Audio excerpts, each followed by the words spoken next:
यावेळी मी गेले राजापूर तालुक्यातील समुद्रकिनारी वसलेल्या एका निवांत गावात. भात शेतीचे विस्तीर्ण मळे, आंब्याच्या टेकडीभर पसरलेल्या बागा आणि लांब लचक समुद्रकिनारा हे सगळं इथं पाहिलं. आपल्या ताटात जो भात होता लाल रंगाचा, तर तो हा आहे. आणि असे अनोखे पदार्थ चाखले जे गावात खास प्रसंगी केलेच जातात. वेगळंच कॉम्बिनेशन आहे. नमस्कार, मी मुक्ता नार्वेकर आणि आज मी तुम्हाला घेऊन चालली आहे नाटेश्वरांच्या कृपाशीर्वादाने समृद्ध असणाऱ्या नाटेगावच्या भटकंतीवर.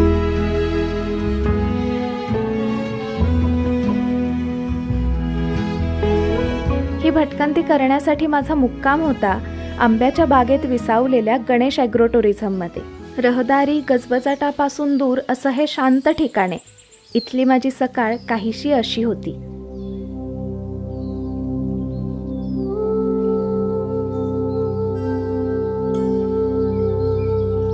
माझी इथली दिवसाची सुरुवात अशी होईल याची मी कल्पनाही केली नव्हती.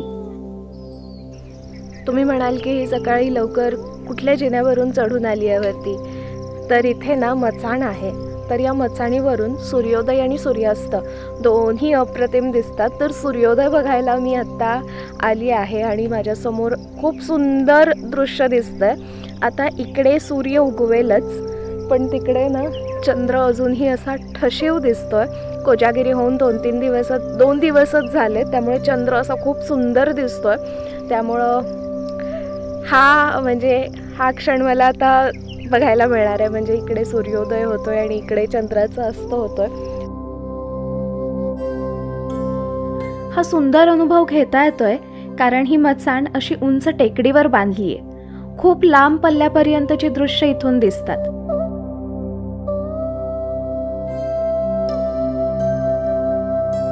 मगाशी समुद्र पूर्ण रिकामा दिसत होता, पण आता समुद्रात बोटी निघालेल्या दिसतात आणि खूप संख्येने आहेत त्या.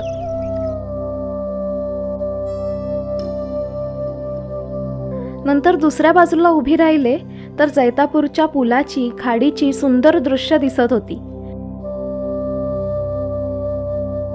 पुलाच्या पाठी टेकड्यांवर पांढुरकं दाट धुकं पसरलं होतं. आकाशात काळ्या ढगांची दाटी झाल्यामुळं सूर्य असा नारंगी रेषेतच दिसला.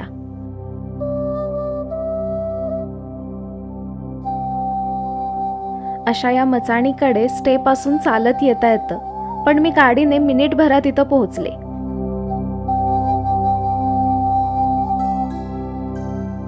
मचाणीवर छान वेळ घालवला आणि स्टेकडे परत आले. या तुम्हाला दाखवते ही जागा. मी आता तुम्हाला परिसर दाखवते ॲग्रो टुरिझमचा कसा आहे. तर इकडे राहण्याची सोय केली जाते. इथे राहण्याची सोय आणि वरती डायनिंग एरिया आहे आणि आजूबाजूला आंब्याच्या बागा आहेत आणि त्यामध्ये ही अशी व्यवस्था केली आहे. मी आज जाऊन दाखवते. तर इकडे रूम आहे अशी छान ऐसपैस आणि प्रशस्त आहे. तिकडे डबल बेड आहे, या बाजूला सिंगल बेडसुद्धा आहे आणि हे बघा ना खूप मोठी आहे रूम. इकडे टेबल खुर्ची सुद्धा आहे आणि इकडे फ्रीज आहे, केटलसुद्धा आहे आणि इकडे हे कपाट आहे. या बाजूला वॉशरूम आहे. तर व्यवस्थित आरामात आपल्याला ऐसपैस इथे राहता येतं.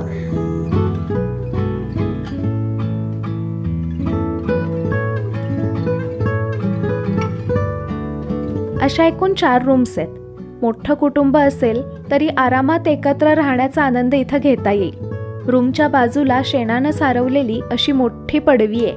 तर इकडे हा पडवीचा असा मोठा भाग आहे. इथे झोपाळा आहे, खुर्च्यासुद्धा भरपूर आहेत इथे आणि गप्पांचा फड इथे खूप मस्त जमू शकतो अशी ही जागा आहे. सो कुटुंब असं छान इथे एन्जॉय करू शकतात. आणि तुम्ही शांतता ऐका किती आहे.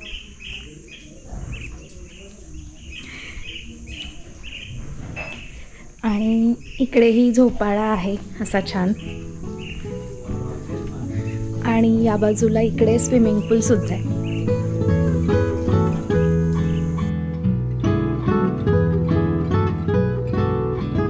वरच्या बाजूला पायऱ्या चढून गेल्यावर डायनिंग एरिया आहे. तिथूनही समुद्रदर्शन होतच. शांत, निवांत आणि हवेशीर परिसर असल्यामुळं ही जागा मला खूप आवडली.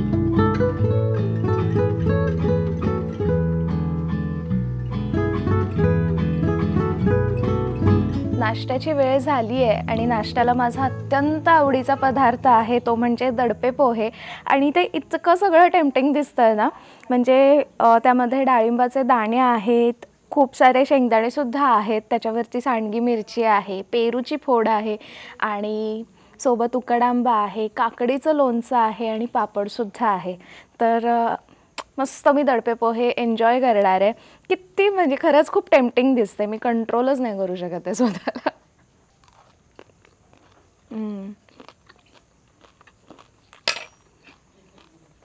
खूपच सुंदर.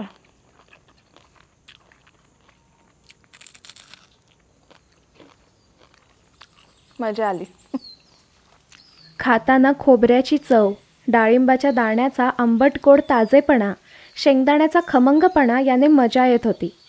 सोबतीला असणारा उकडंबा तर खासच होता आणि काकडीच्या लोणच्यातील फेसलेल्या मोहरीचा झणका जबरदस्त जाणवायचा. असे हे रुचकर दडपे पोहे खाण्याचा मन भरून आस्वाद घेतला आणि तयार झाले नाटे गावातल्या भटकंतीसाठी. इथे थांबून बघण्यासारखी बरीच ठिकाणं आहेत. मी आत्ता अशाच एका शेकडो वर्ष जुनं असणाऱ्या शिवमंदिरात जाणार आहे. हे आपलं पहिलं ठिकाण असणार आहे. तर इथून एक साधारण 15 मिनिटाच्या अंतरावरती मंदिर आहेत. निघूयात आपण. ॲग्रो टुरिझमपासून मंदिरापर्यंत पोहोचायला फार वेळ लागला नाही. गाडी मंदिराजवळ पोहोचली आणि निसर्ग कोंदणात असलेलं नाटेगावच्या ग्रामदेवताचं नाटेश्वरांचं मंदिर दिसलं.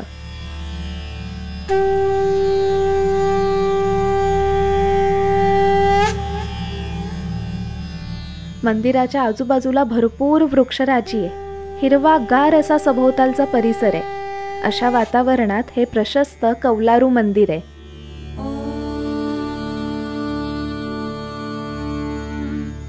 नमः शिवाय.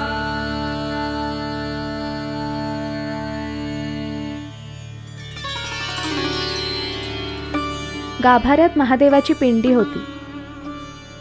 दर्शन घेतलं. आशीर्वाद सदैव पाठी ठेव म्हटलं.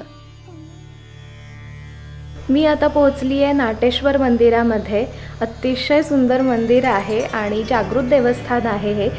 आणि इथे खांब सगळे लाकडाचे आहेत आणि खरंच म्हणजे आले आले इतकं प्रसन्न वाटलं. खूपच सुंदर मंदिर आहे. मंदिर जसं बाहेरून सुंदर आहे ना, तसंच आतूनही. कोकणातल्या मंदिरातली मला ही खास गोष्ट आवडते ती म्हणजे इथलं जे छत असतं, सिलिंग जे असतं, तर ते लाकडात केलेलं असतं आणि खूप सुंदर वाटतं हे बघायला. माझ्या पाठी तुम्हाला जे खांब दिसतात ना, तर ते सगळे लाकडी खांब आहेत आणि एका लाकडात म्हणजे एका सबंध लाकडात ते कोरलेले आहेत. म्हणजे त्याचा जो गोलाकार भाग आहे किंवा हा जो साखळीचा भाग आहे, हे सगळं एका लाकडामध्ये साकारलेत खांब ते. आणि इथलं म्हणजे वरती पण सिलिंगवरती जे पेंटिंग केलं आहे ना, ते अतिशय सुंदर आहे. पक्ष्यांचं आहे 2 आणि ती रंगसंगती आणि खूपच सुंदर आहे. म्हणजे इथे आलं ना की आपण आपसुकच बरेच वर्ष हे बघताना मागं जातो, मागच्या काळात जातो. 12वाड्याचं गाव आहे आणि 12वाड्यात हे मंदिर आहे. आज 100 वर्ष झाली. आमच्या नाटेश्वराच्या मंदिरात भजन रात्रीचं करतात. दर सोमवारी भजन असतं. म्हणजे आज यावेळेला 100 वर्ष झाली. 1924 पासून भजन सुरू झालं. इथले ग्रामस्थ देवाच्या कृपाशीर्वादाची एक गोष्ट सांगतात. या गावात भातशेती मोठ्या प्रमाणावर केली जाते. कधी कधी पाऊस हुलकावणी देतो, तेव्हा पीक लोंब्या यायच्या आधीच सुकायला लागतं. तेव्हा मंदिराच्या बाजूला असलेल्या या कुंडातून घागरीने पाणी आणून सोवळ्याने गाभाऱ्यात भरलं जातं. यामुळे पाऊस येतो आणि भातशेती पावसात न्हाऊन निघते, अशी इथल्या ग्रामस्थांची श्रद्धा आहे. तुम्हाला कसं वाटतं मंदिराच्या जवळ राहताना? छान वाटते. छान वाटतं ना, देवाच्या सानिध्यात. छान वाटते. देवाची सेवा करायला पण छान वाटते. माझ्यासाठी नाटेश्वर मंदिरातील अनुभव भारावून टाकणारा होता. या मंदिरापासून 2 मिनिटांवरच गावच्या ग्रामदेवीचे नवलाई देवीचेही मंदिर आहे.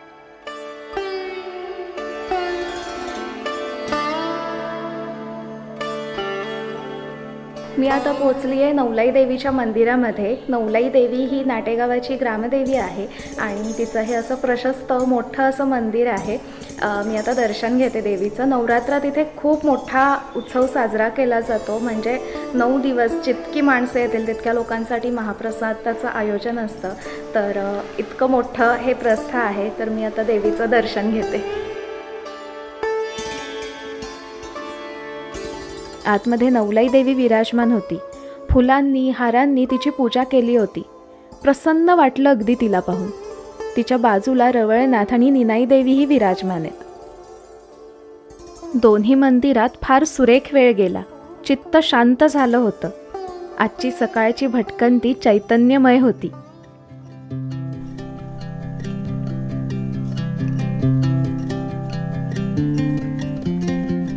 दुपारच्या जेवणासाठी आम्ही परत घरी आलो आणि जेवणासाठी खूप सुंदर बेत आहे. वडे आहेत आणि घाटले आहेत. तर मी पहिल्यांदाच ट्राय करणार आहे घाटले. घाटले हा पदार्थ उत्सव समाप्तीच्या दिवशी प्रसादावेळी, ज्याला समारत्न म्हणतात, त्यावेळी खास करून केला जातो. सोबत भरलं वांग आहे, डाळ आहे आणि खूप साऱ्या चटणी आहेत. तर इकडचा भाग हा विशेष आवडीचं आहे. आणि इथे खास भात मिळतो, त्याचं नाव आहे वरंगल म्हणून. तर इथेच म्हणजे इथंच त्याचं पीक आहे तांदळाचं या. तर तो हा असा भात आहे इथे. मी आता जेवायला चालू करते. तर वडे या घाटल्यामध्ये बुडवायचे, वड्याचा तुकडा आणि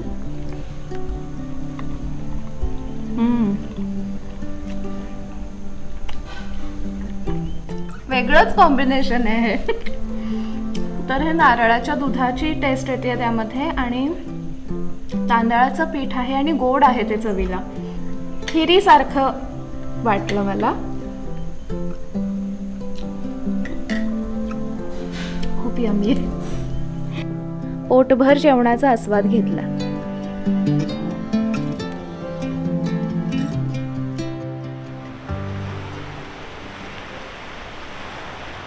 दुपारची विश्रांती घेऊन मी संध्याकाळच्या भटकंतीसाठी बाहेर पडले आणि या खास ठिकाणी पोहोचले. हे आहे मुसाकाजी बंदर.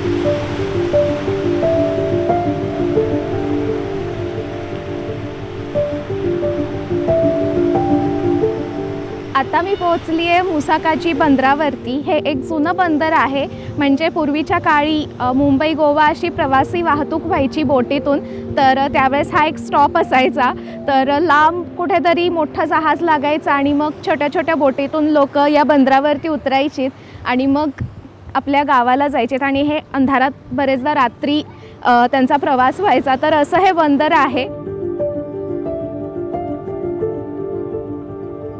या बंदराची रचना तर बघा.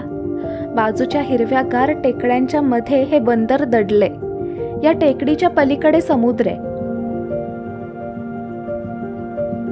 या बंदराच्या बाजूला असा मोठमोठ्या खडकांचा भागही पुष्कळ आहे. छोटासा किनाराही दोन्ही बाजूला आहे.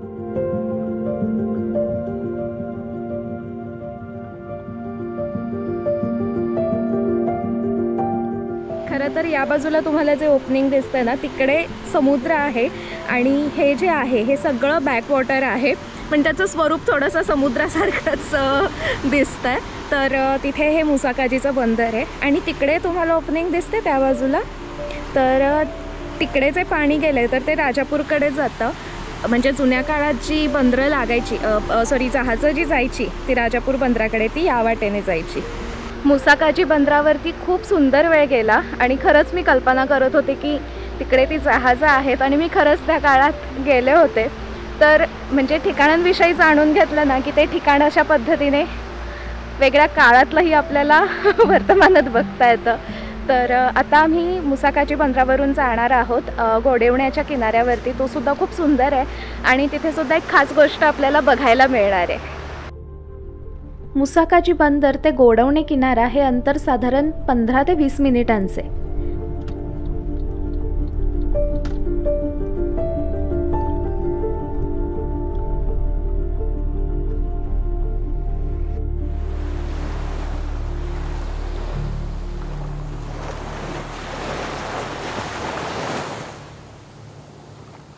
ओहोटीमुळे समुद्राचं पाणी आत गेलं होतं, त्यामुळे किनारा असा बराच मोकळा दिसत होता.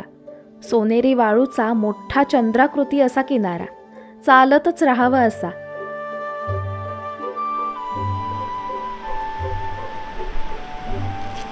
माझे सँडल काढले, पाय वाळूवर ठेवला. वाळूच्या या ओलावणाऱ्या मऊ स्पर्शाची वाट मी गेले कित्येक महिने बघत होते.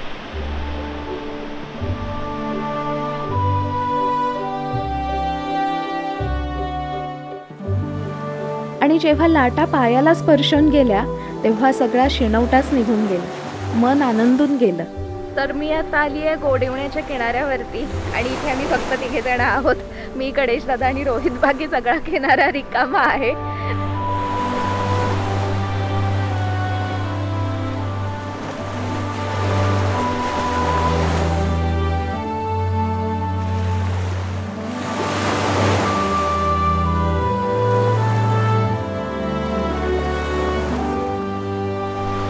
माझ्यासाठी समुद्र किनाऱ्यावरती फिरणं, समुद्राची काच ऐकणं ही थेरपी आहे. या किनाऱ्यावरून सूर्यास्त तर बघता आला नाही, पण सूर्यास्त बघण्यासाठी आंबोळगडजवळ एक सुंदर ठिकाण आहे, तिथं जायचं ठरवलं. गाडीनेच आम्ही 10 मिनिटांचा प्रवास केला आणि समुद्रकाठी असणाऱ्या सड्यावर येऊन पोहोचलो. इथून पार क्षितिजापर्यंत दृश्य दिसत होती.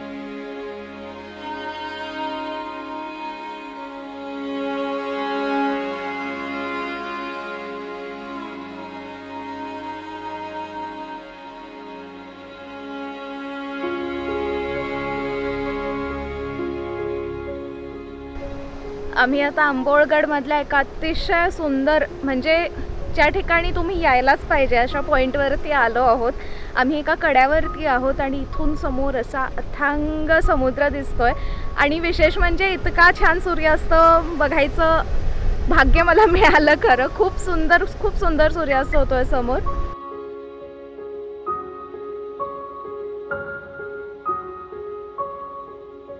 या कड्यावर उभे राहिले आणि खारा वारा केसात मस्त शिरू दिला. खालचा लाटांचा खेळ मी बघतच राहिले.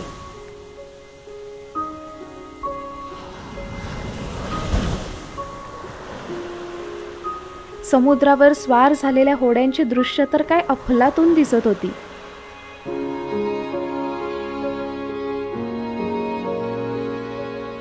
समुद्रावर हळूहळू सूर्यास्ताचे रंग पसरले. सूर्य आता खाली दाटलेल्या काळ्या ढगांमध्ये गेला.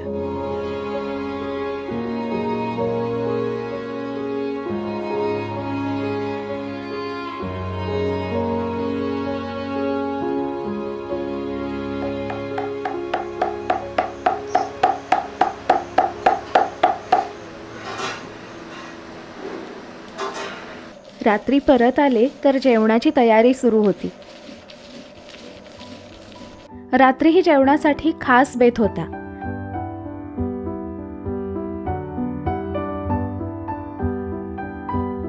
रात्रीचं जेवण आलेलं आहे आणि रात्रीच्या जेवणासाठी एक पदार्थ असा आहे ज्याचं नाव मी पहिल्यांदाच ऐकलं. ढकू आमटी म्हणतात. ढकू भात असा तो पदार्थ आहे. तर ढकू भात आहे म्हणजे ढकू आहे त्यातला. शेतातली कामं किंवा घरातील कार्यक्रम पूर्ण झाल्यावर श्रमपरिहार म्हणून गावात ढकू आमटीचा बेत असतोच. झुणका आहे, तांदळाची भाकरी आहे आणि चटणी आहे. त्यातली ही चटणीसुद्धा खास आहे. कांदा खोबऱ्याची चटणी आहे आणि छानशी सोलकढीसुद्धा आहे. मी काय करते, मला ढकूविषयी खूप कुतूहल आहे, उत्सुकता आहे ते कसं लागतं आहे बघायची. तर मी जस्ट पिऊन बघते. हे थोडंसं जरी ढवळलं तरी त्यातून असं मसाल्याचा गंध येतोय छान आणि कलर पण सुपर्ब आहे.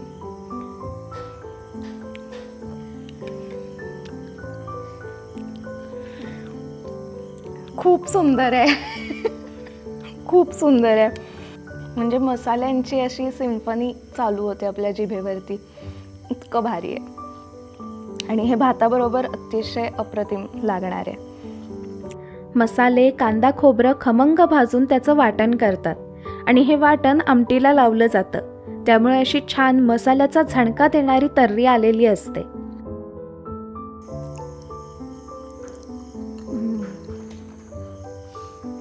भातासोबत अप्रतिम लागतं. आणि खास करून ना ही थंडीमध्ये किंवा पावसाळ्याच्या दिवसात आवर्जून करायचा पदार्थ आहे हा. सोबतीला असलेलं पिठलंही फार चविष्ट होतं.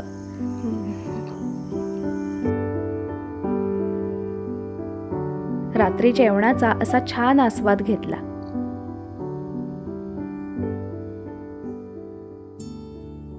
दुसऱ्या दिवशी सकाळी आंब्याच्या बागेतून फेरफटका मारायचं ठरवलं.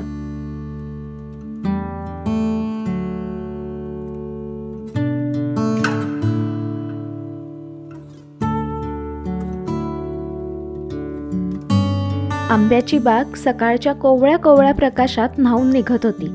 ही बाग 1-2 एकरात नाही तर तब्बल 40 एकरात आहे. मी आता वरच्या बागेत फिरत होते. इथून चालत गेल्यावर एक सुंदर पॉइंट आहे असं समजलं. पण जाताना वाटेत मला ही सगळ्यांच्या बालपणीची आठवण ताजी करणारी जागा दिसली. बापरे, खूप मोठं आहे हे झाड. याचा विस्तार खूप आहे. ते असं छोटं आहे पण वडाच्या झाडाचं माहिती आहे तुम्हाला, असा विस्तार खूप होतो. तर त्याचं छान पसरलंय सगळीकडे आणि त्याचा असा घेर तयार झालाय प्रॉपर.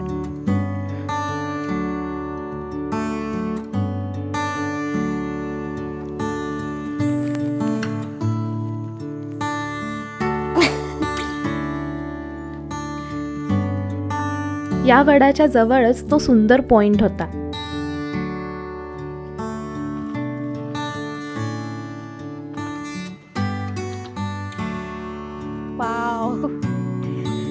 खूप सुंदर स्पॉट आहे हा.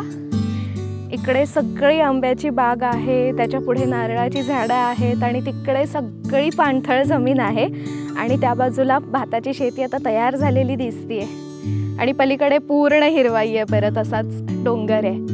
काय मस्त आहे स्पॉट. वाव. आता मी हा थोडासा वरच्या भागेत फेरफटका मारला तर तो जो रॅम्प तयार केला आहे ना तर तो खालच्या भागेत आहे. आता मी तिकडेच चालली आहे त्या रॅम्पवरती चालायला. खालच्या बागेत जायला अशी सुंदर जांभ्याची पाखाडी आहे.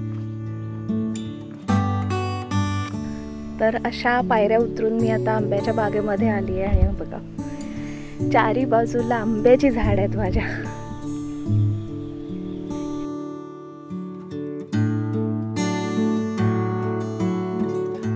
ही आपली ऑलमोस्ट 40 एकरमध्ये आहे. एक 45-50 वर्षापूर्वी आमच्या आईवडिलांनी ही बाग लावायला सुरुवात केली. तिथल्या काय म्हणायचं ते जागेला अशी फार मोठी व्हॅल्यू नव्हती. त्यामुळे पूर्वीच्या काळामध्ये वाटपामध्ये आमच्या वाट्याला ही जागा आली. ती थोडीशी होती. त्याच्यानंतर मग त्यांनी थोडी विकत घेत आजूबाजूचा एरिया 40 एकरपर्यंत आता झाला आहे. हां, म्हणजे इथून ऑलमोस्ट बाग लावायला सुरुवात केली आणि पाखाड्या वगैरे ह्या सगळ्या आपण नंतर मॅन्युअली बांधून घेतलेल्या आहेत. त्यावेळेला इथे कुठल्याही मशिनरीचा किंवा असं हे नाही, माणसांकडनंच त्यांच्या हातानेच ते सगळं काम करून त्या आपण पाखाड्या बांधून घेतल्या आहेत. ही टोटल लहान मोठी जर घेतली तर 2021च्या पुढे झाडं आहेत आपली जवळपास.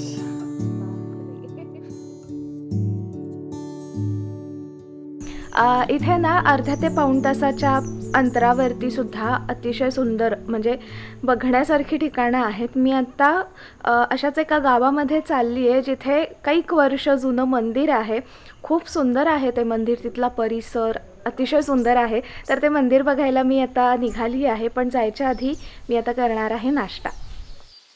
नाश्त्याला आंबोळी चटणी होती. ती पोटभर खाल्ली आणि देवाच्या गोठण्याकडे जायला निघालो. साधारण अर्ध्या ते पाऊण तासाचा हा रस्ता आहे. वाटेत अशी गावं दिसतात, पूल दिसतात. कधी पोहोचतो हे कळतही नाही. भार्गवराम मंदिरापाशी पोहोचले.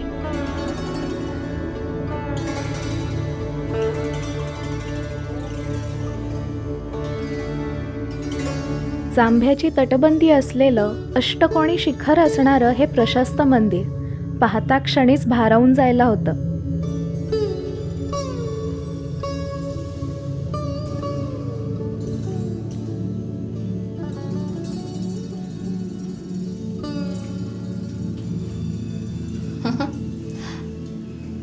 आतमध्ये मी प्रवेश केला मुख्य प्रवेशद्वारातून आणि बघते तर खूप मोठी अशी घंटा मला दिसली इथे.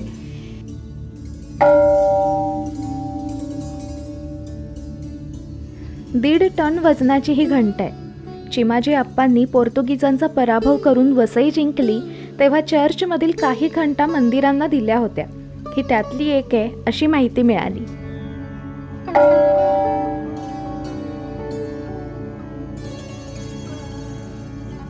या बाजूने पायऱ्या उतरून मंदिराच्या परिसरात प्रवेश केला. खुला कौलारू लाकडी खांबावर तोललेला सभामंडप दिसला.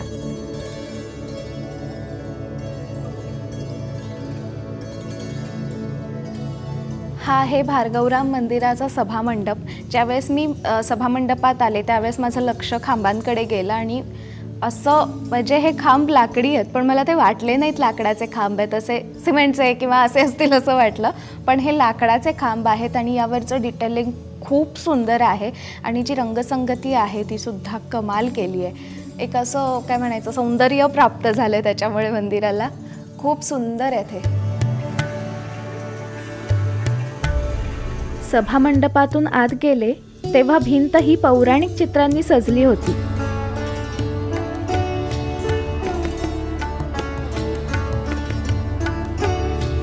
भगवान परशुरामांचे चित्रही तिथं होतं.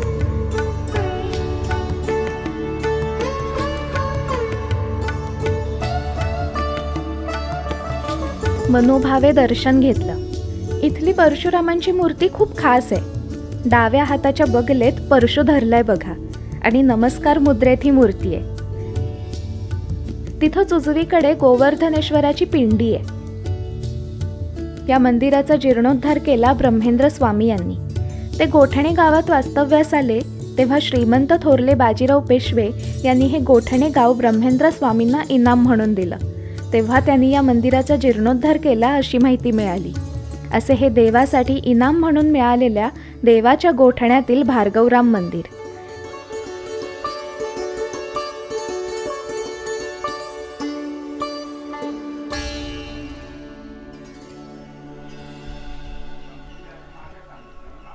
या गावाला अजून एक वारसा लाभलाय तो अश्मयुगीन काळातील ठेव्याचा.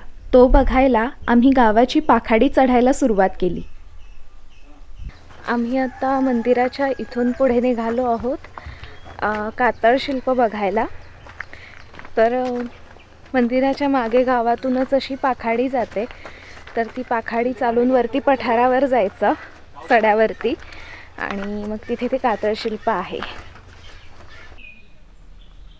15 ते 20 मिनिटांची पाखाडी चढून सड्यावर पोहोचले तेव्हा तिथे एक बुरुज आणि मोठा खांब दिसला.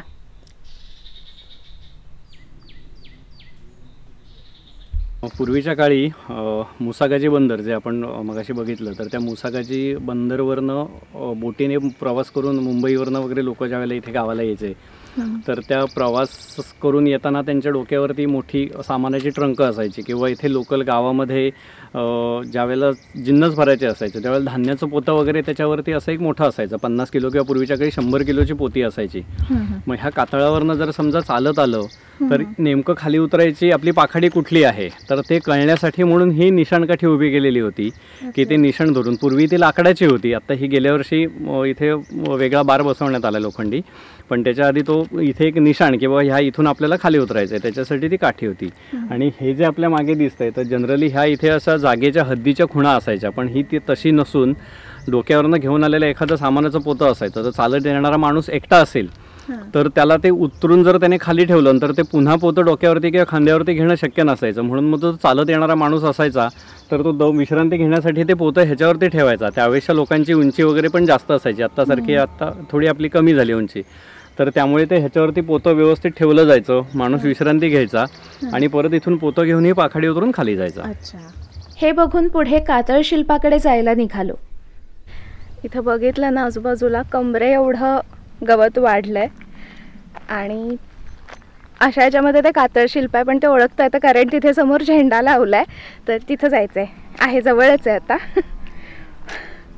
चिखलपाणी चुकवण्याचा फोल प्रयत्न करत 10 मिनिटात कातळ शिल्पापाशी पोहोचले.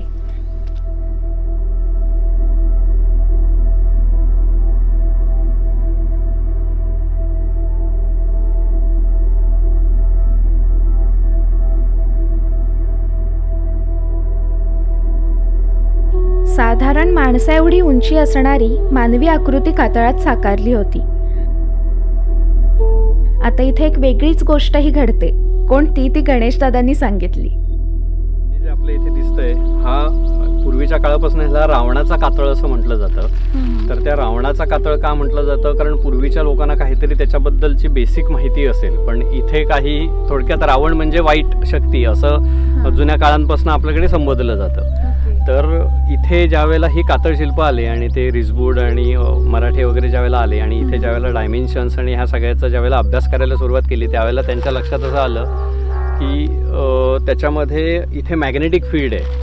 मग त्याचा त्यांनी संपूर्ण अभ्यास करून त्याचं कुठे कुठे कसं आहे. तर आता तुम्हाला थोडक्यात जर गंमत दाखवायची झाली तर आपल्याकडे हे कंपास आहेत. तर ते जर मी कंपास इथे ठेवले तर आता तुम्हाला दिवसा असल्यामुळे तुम्हाला दिशा कळेल की हा कंपास दिशा कुठे दाखवतोय, तर तो तुमच्या लक्षात येईल. त्याच्यानंतर त्याच्या बाजूला ठेवलेला हा कंपास आहे, ह्याची दिशा तुमच्या लक्षात येईल. हे कुठे आहे, हे कुठे आहे. आणि तुम्हाला जर असं मी खाली खाली फिरवत गेलो तर तुमच्या लक्षात येईल तो कंपास पूर्ण दिशा बदलतोय. हे बघा. आणि खरंच होका यंत्रातील काटा अक्षरशः गरागरा फिरत होता.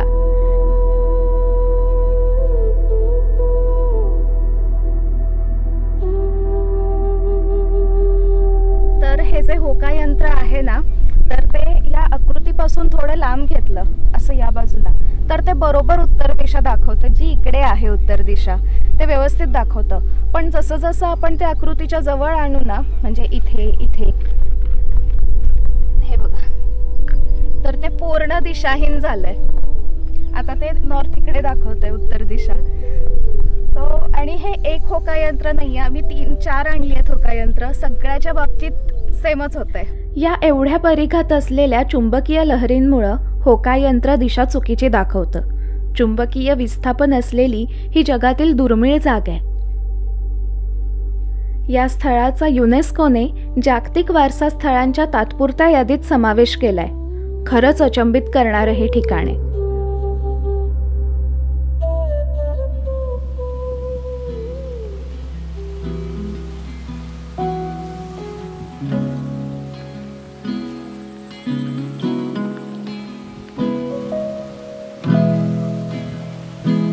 आता पोहोचली आहे या भातशेतीच्या भागामध्ये.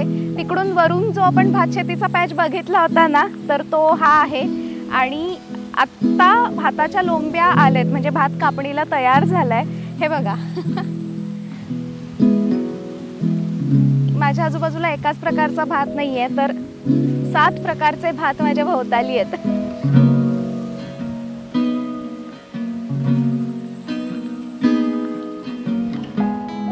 भात शेतीतून चालताना इतकी हिरवाई डोळ्यासमोर असते की आपल्या डोळ्याला मनाला शीतल वाटतं.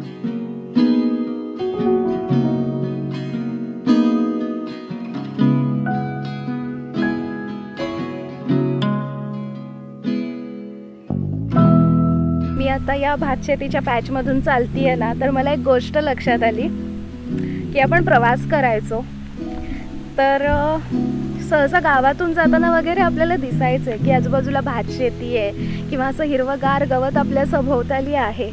आणि मग तेव्हा अशी उर्मी यायची ना की आत्ता गाडी थांबवावी आणि फिरून यावं हे सगळं.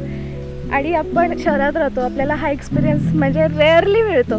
तर म्हणजे ती गोष्ट मी आता एक्सपिरियन्स करते की दोन्ही बाजूला असं मस्त हिरवंगार शेत आहे आणि मध्ये बांध आहे आणि त्याच्यावरती मी अशी मस्त मनसोक्त अशी फिरतीये. इथं हे सुख अनुभवायला मिळतंय मला मस्त.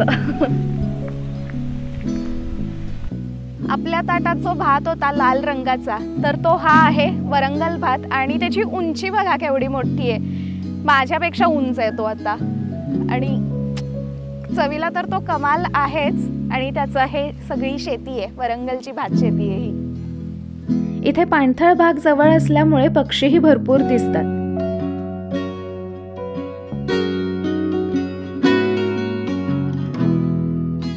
इथून पाय निघत नव्हता. बराच वेळ मग खुर्चीत बसून ही शेती बघत राहिले.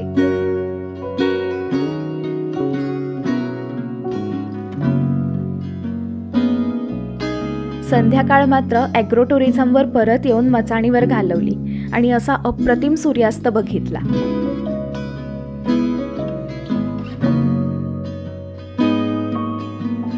अशी ही नाटे, आंबोळगड, देवाच्या गोठण्याची भटकंती आवडली तर व्हिडिओ जरूर शेअर करा आणि या ठिकाणाचा प्लॅनही करा. गणेश ॲग्रो टुरिझमचे डिटेल्स मी खाली डिस्क्रिप्शन बॉक्समध्ये देते आहे, ते नक्की चेक करा. भेटू आपण पुढच्या भटकंतीत. बाय.